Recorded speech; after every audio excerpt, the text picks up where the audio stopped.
Hey friend, are you always drinking and drinking and drinking, but you feel bloated and uncomfortable? Then today's video is for you. I'm discussing my favorite hydration hacks, my tips, and my tricks with you so you can hit your hydration goals every day. We're going to be talking about simple ways to up your water intake that might be a little bit unconventional, and we're going to talk about little things that you can do to make your water work harder for you.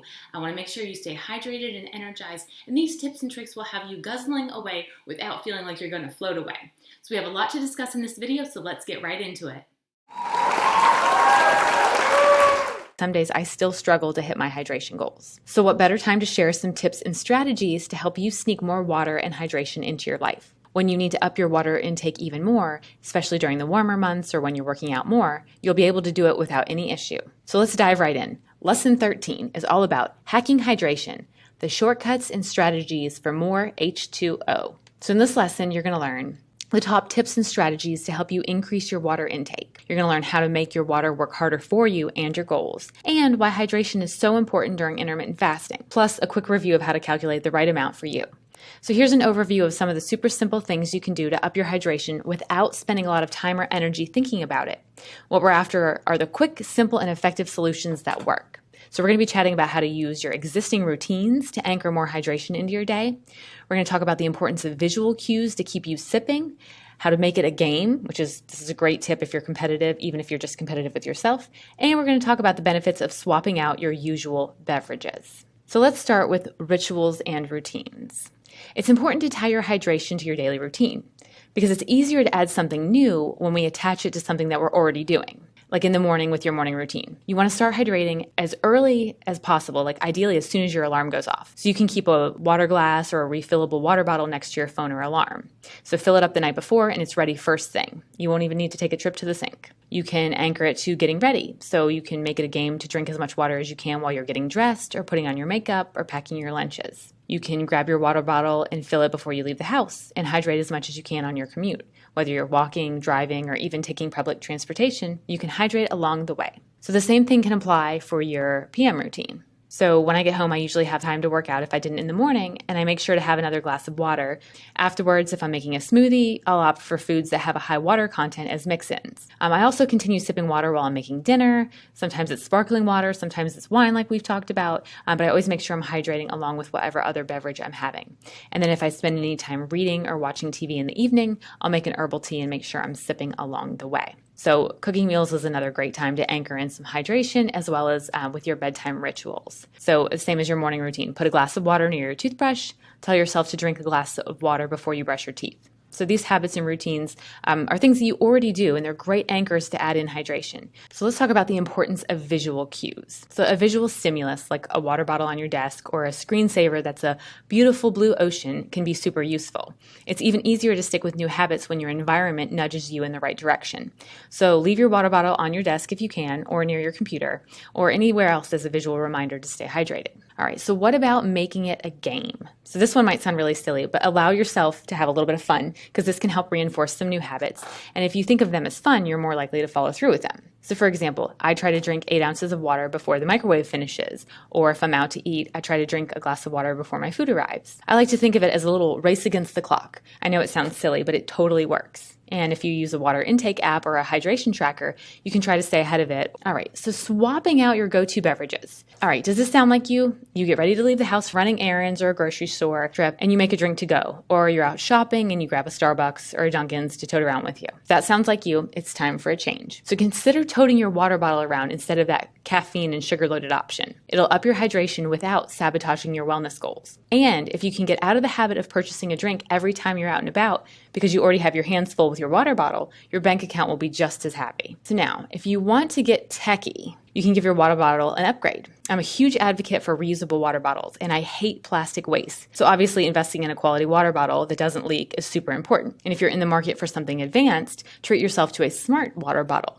There's a thing called a Spark Hydrate, which makes a water bottle that connects to your phone via an app. And once you set your hydration goal, it will alert you when you fall behind on your hydration for the day. Ice water is another fun option. It's got a built-in Bluetooth speaker, but it also sends you hourly glowing reminders to help you drink. There's another company that makes this thing called an Osmo Hydrate. It's another option that uses Bluetooth to monitor your hydration and encourage you to increase your water intake. So now you definitely don't need to buy a fancy water bottle. I have a much less fancy but equally effective water bottle that literally has just lines and times on it. This gives me a good goal and helps me pace my hydration throughout the day. You don't need an app or something distracting you, but some people swear by apps, but good old piece of paper and some tape. For a budget-friendly option, make your own water bottle. Take a piece of tape like colorful duct tape or washi tape and put it down the entire length of the bottle, and then write little dashes or times and lines on it to match up with your hydration goals. Plus, it's a little do-it-yourself craft, and you can truly make it your own. So if you decide to make your own time-targeted water bottle, definitely upload a picture because I want to see it. All right, so let's talk about another tip. Eating your water. So meals are a great time to hydrate, and I don't just mean the water you drink with the meal. So many healthy food options are abundant in water, and food hydration 100% counts towards your daily water intake. As far as meal choices, consider making a few small changes to your meals and your food choices that will increase your hydration.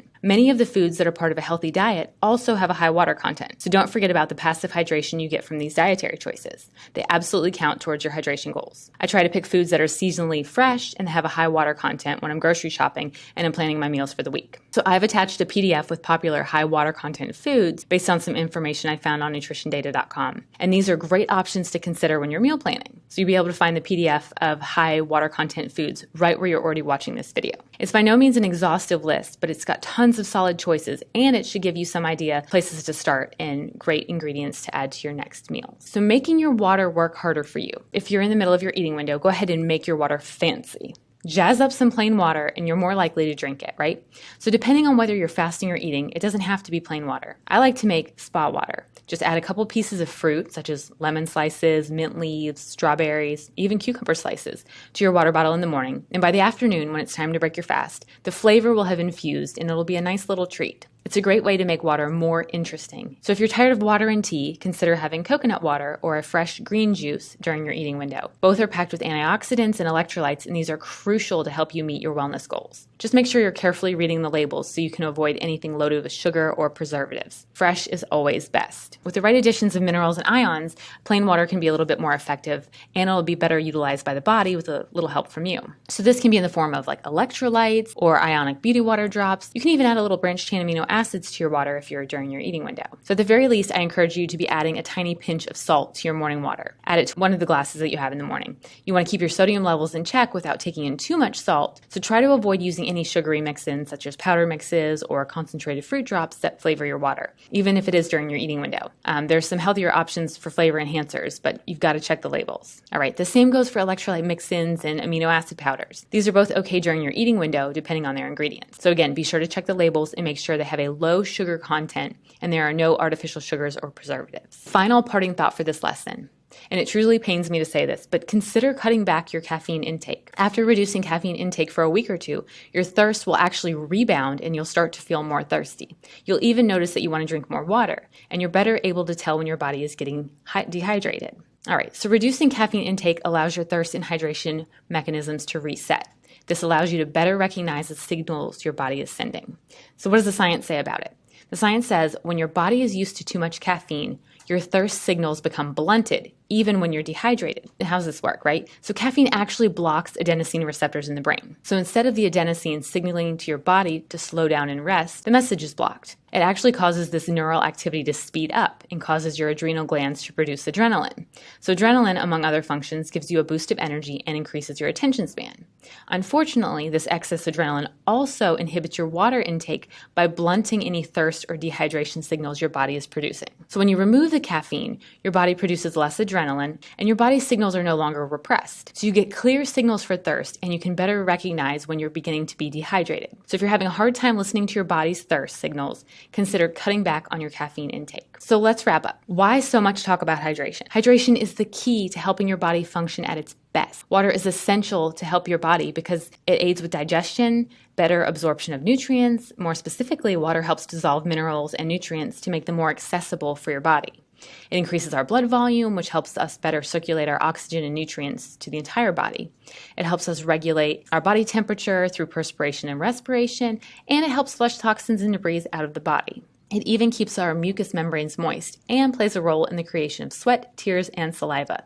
Also helps lubricate our joints. So just in case you forgot, here's a quick reminder about how much water you should be drinking. So a simple formula that should help you ballpark your water intake is take your body weight in pounds and divide it by 2. The answer is a baseline water intake in ounces. So for example, say you're a 150-pound person, you would need 75 ounces of water at baseline every day. So if you're more active or if you're sweating a lot, whether it's from a workout or just being outside in the warmer summer months, or even if you're at higher altitudes, definitely increase your water intake by at least 16 ounces or more. And a fun fact, for every 5% that you're dehydrated, you have a 20% reduction in energy. So it's really important to stay hydrated. All right, so now it's your turn to take action. Track your water intake over the next several days and see if you're meeting your goals. Try a few of these tips to increase your hydration and be sure to monitor how you're feeling. Consider investing in a fancy water bottle or just picking up some fun fruit or beauty water drops as mix-ins to keep your taste buds happy and your water working hard for you. If you got time, consider crafting a water bottle that you already love and making it fancy just for you.